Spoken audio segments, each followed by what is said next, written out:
Hello అత్తయ్య ఏం చేస్తున్నావు? ఏమీ లేదు మనవడా, ఊరికనే కూర్చున్నా. అయితే ఒక కథ చెప్పొచ్చు కదా. కదా, అయితే సరే విను. అనగనగా ఒక రాజు ఉండేవాడంట. ఆ రాజుకి 7 కొడుకులంట. పోతాత, ఈ కథ విని విని విసిగేస్తుంది. వేరేదైనా కథ ఉంటే చెప్తాత. వేరే కథ? ఏం కథ కావాలి? మంది పల్నాడు జిల్లా అంటున్నారు కదా. పల్నాడు జిల్లా అంటే ఏంటిది?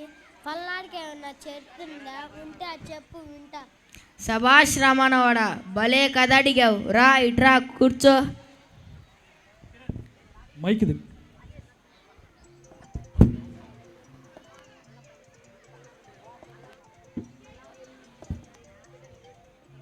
గడ్డ దానిని అనుగురాజు పాలిస్తున్నాడు. అనుగురాజు సోదరుడు బిరుదురాజు. అనుగురాజుకి 3 భార్యలు. వీర విద్యాదేవి, బూరమాదేవి, మైలమాదేవి. వీర విద్యాదేవికి 3 కుమారులు. పెద్దమల్లి దేవుడు, పినమల్లి దేవుడు, బాలమల్లి దేవుడు. బూరమాదేవికి 4 సంతానం. సంతానం అంటే కుమారులు. కామరాజు, జట్టి, నరసింగరాజు, పెరుమల్లరాజు. మైలమాదేవికి ఏకైక సంతానం అంటే ఒక కొడుకు. అతనే నలగామరాజు. అనుగురాజు ప్రభు వైష్ణవుడు. ఆయనకు కనకాద్రి చెన్నకేశవ స్వామి ఇష్టదైవం. ఆయనకు కనకాద్రి చెన్నకేశవ స్వామి కలలో కనపడి గురజాలను రాజధానిగా చేసుకొని పాలించమన్నది ప్రతిదీ. అనుగురాజు కాలంలో సేనాని వీరతెప్పలి నాయుడు బహుశూరుడు. ఆయన పరాక్రమాల ద్వారా ఎన్నో రాజ్యాలు జయించాడు. అనుగురాజు కాలంలో మంత్రి దొడ్డనాయుడు. అతనికి 2 కుమారులు. కుమారుల పేరు పెద్దన్న నాయుడు, బ్రహ్మన్న నాయుడు. వీరిలో చిన్నవారైన బ్రహ్మన్న నాయుడు అఖండ తేజస్సు గలవాడు.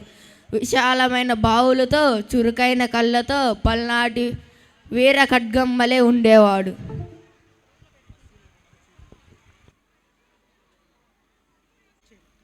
అతని పొలం గట్టు మీద ఒక పెద్ద పాము పుట్ట ఉంది. దాని సమీపంలో ఒక చంటి బిడ్డ ఏడుపు వినిపించసాగింది. అటుగా కలయి చూశాడు, కానీ ఏమీ కనిపించలేదు. మరలా తన పనిలో నిమగ్నమయ్యాడు ఆరవెల్లి రామిరెడ్డి. మరలా చంటి బిడ్డ ఏడుపు వినిపించింది. ఇక లాభం లేదని ఆ పాము పుట్ట దగ్గరకు వచ్చాడు.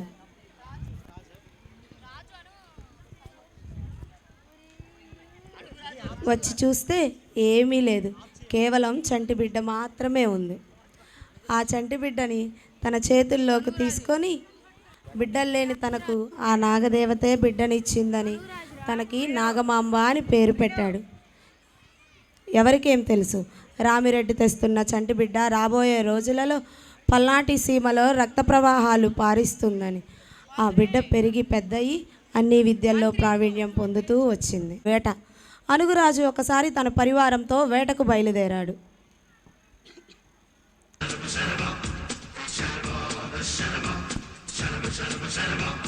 పగలంతా వేటాడి అలసి పులిసిపోయిన శరీరంతో సేద తీరబోయాడు అనుగురాజు. జవనాశ్వాలు గసతో రొప్పుతున్నాయి. సేద తీరుటకు వచ్చిన అనుగురాజుకు చలువ పందిళ్ళు చూసి చాలా సేద తీరింది. అసలు ఈ చలువ పందిళ్ళు వేసింది ఎవరో కబురు పెట్టాడు. ఆ చలువ పందిళ్ళు వేసింది నాగమ్మ అని తెలుసుకున్న అనుగురాజు ఆవిడకు కబురు పెట్టాడు.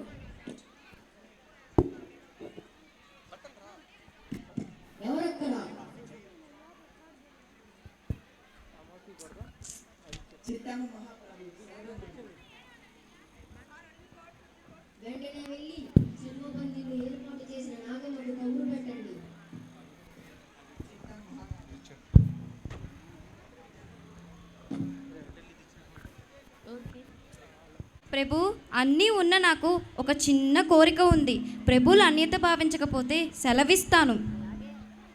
ఏమీ లేదు ప్రభు, చాలా చిన్న కోరిక. పల్నాటి ప్రభుల కాలంలో 7 గడియల మంత్రిగా ఉండాలని.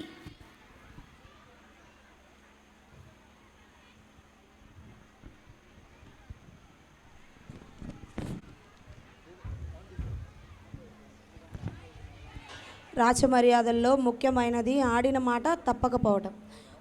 బ్రహ్మన్న గారు ప్రజల క్షేమం కోసం సర్వమత సమ్మేళనం కోసం చాపకూటి సిద్ధాంతం మొదలుపెట్టిన బ్రహ్మన్న వీర వైష్ణవుడు.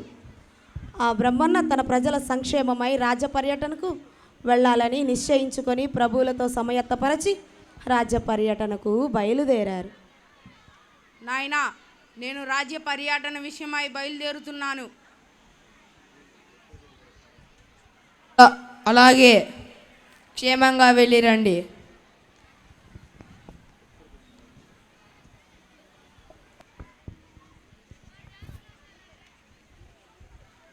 మన బ్రహ్మనాయుడు గారు రాజమందిరంలో లేని సమయంలో మంత్రి ఆస్థానంలో కుతంత్రాల మారి నాగమ్మ ఉంటుంది. నాగమ్మ ఉండుటకు కారణం అనుగుకే చేరుకుంటాడు. రాజసభలో నాగమ్మను చూసి బ్రహ్మన్న కంగు తింటాడు. కారణం నాగమ్మ ఎటువంటి స్త్రీనో బ్రహ్మన్నకు ముందుగానే తెలుసు. బ్రహ్మన్న సభాప్రవేశం చేసి నలగామునికి నమస్కారం చేశాడు. ఎప్పుడు బ్రహ్మన్నను చూసి చిరునవ్వు నవ్వే నలగామరాజు ఈసారి ఎందుకో కోపంగా చిరాగ్గా ఉన్నారు. ప్రభువులు ఎందుకో చిరాగ్గా ఉన్నట్లున్నారు?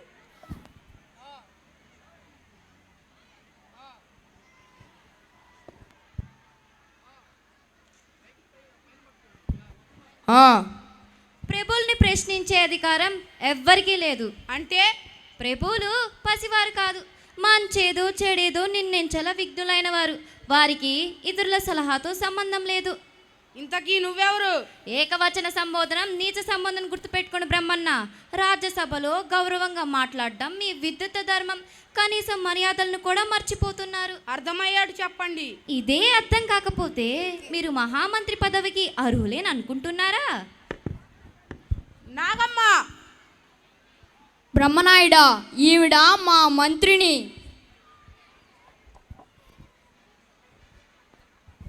ఇక నుంచి అయినా ఆమెకి గౌరవం ఇవ్వాల్సిన బాధ్యత నీకుంది బ్రహ్మన్న.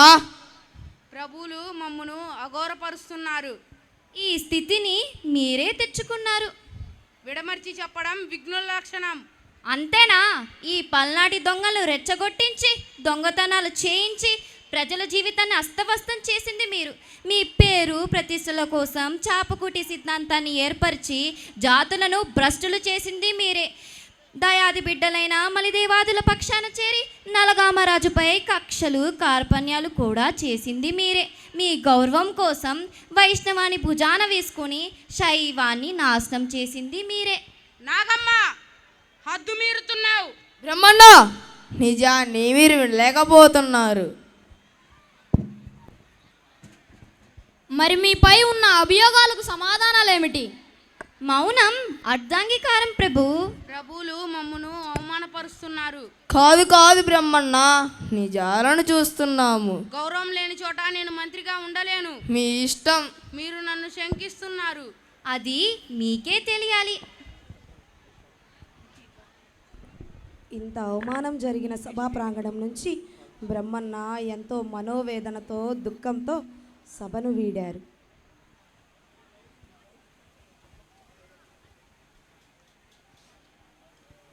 నాగమ్మకు దొరికిందే అదునుగా చేసుకొని మలిదేవాదులపై అనేక విషపు మాటలు. ఎవరక్కడ?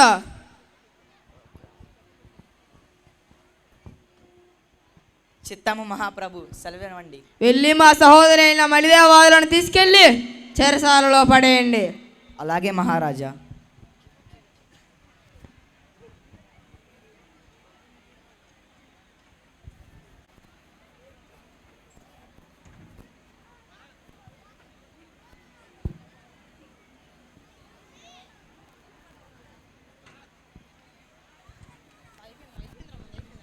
విషయం తెలిసిన బ్రహ్మన్న ఎంతో వేదనతో ఆయాసపడుతున్నారు.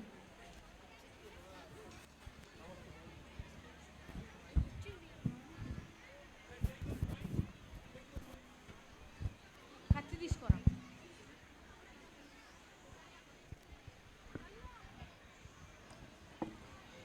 అయ్యో చెన్నకేశవా, కన్నమ్మా, చిత్తం తండ్రి, సెలవివ్వండి. ఆ నలగామరాజు తన సొంత ఆ క్రూరాలైన నాగమ్మ మాటలు విని తన సొంత సోదరుడైన మలిదేవరాజులను చెరసాల్లో వేయించారు. నీవు తక్షణమే వెళ్ళి ఆయనను విడిపించగరా. అలాగే తండ్రి, మీ మాట నా కార్యంగా నెరవేరుస్తాను.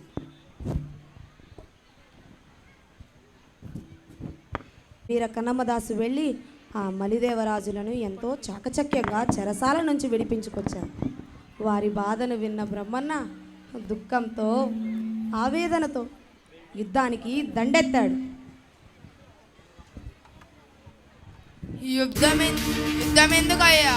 కాకితో కబురు పెడితే కాదంటానా? నా సహోదరులు నేను మనస్ఫూర్తిగా రాజ్యాన్ని పంచిపెడతాను. తీసుకో బ్రహ్మన్న.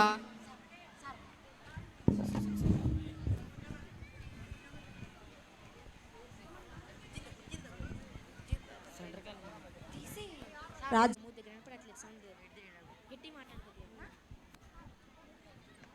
హలో.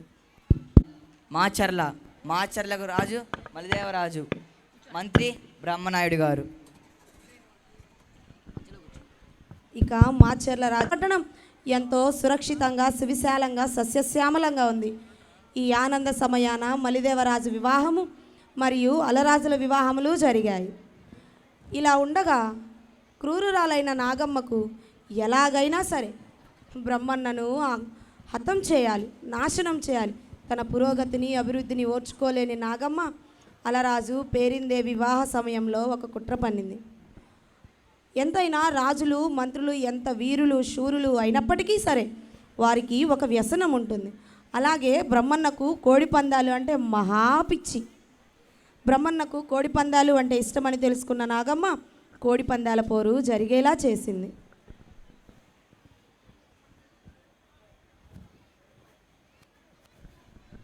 రెండు కోళ్ళు పోరు కొనసాగించుకొనుచున్నాయి. ఒక పుంజు తట్టుకోలేక పారిపోతుంది. మాచల్ల పుంజలకు రోషాలు లేవు, మాచల్ల ప్రజలకు మీసాలు లేవు. గుండె కలిగిన పుంజులకు పేరు గురజాల, దండి మగ వీర్లకు పేరు మా ఊరు.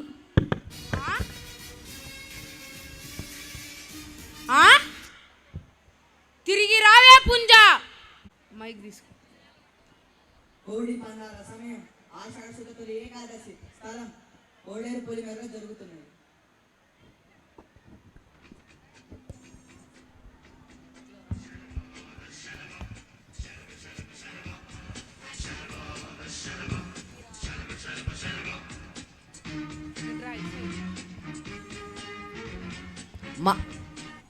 మహామంత్రి, మన తరపున పోరాడే పుంజు సిద్ధంగానే ఉన్నదా? సిద్ధంగా ఉన్నది మహారాజా. ఏది? ఎక్కడా? పాడేరులో ఉంది. దానికోసం వేరే పడాలను పంపాను. దాని పేరు చిట్టిమల్లు.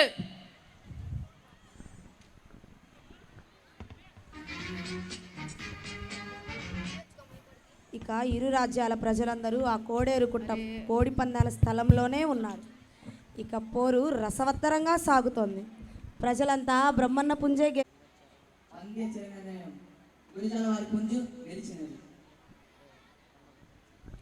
ఏమిటి? కోడి పందెంలో గురజాడ వారి పుంజు గెలిచిందా? ఏది న్యాయం, ఏది ధర్మం? అంతా మోసం. నాగమ్మ, నాయనా అలరాజా, శాంతించు. దైవ చిత్తానుసారం జరగవలసి ఉన్న కార్యం జరిగిపోయినది. ఆడిన మాట ప్రకారం అరణ్యవాసం తప్పదు. పద, బయలుదేరుదాం.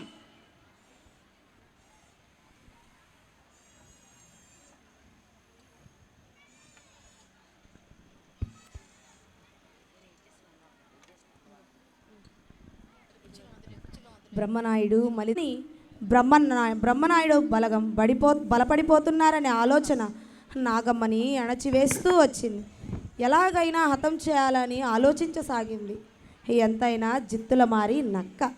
మరి ఒక క్రూరమైన ఆలోచన నాగమ్మకు తట్టింది. అదే బ్రహ్మనాయుడు ఆలమందలను హతం చేయించటం.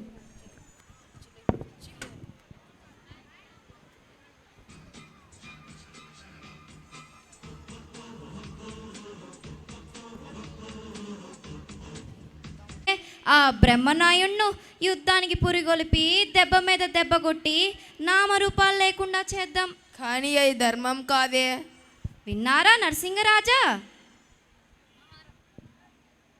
మహారాజా, మన మంత్రిని నాగమ్మ చెప్పింది నిజమే. వాళ్ళు బలపడుతున్నారు. అరణ్యవాసం గడుస్తూనే ఉంది. ఆ తర్వాతైనా మన రాజ్యం మనం పంచిపెట్టక తప్పదు.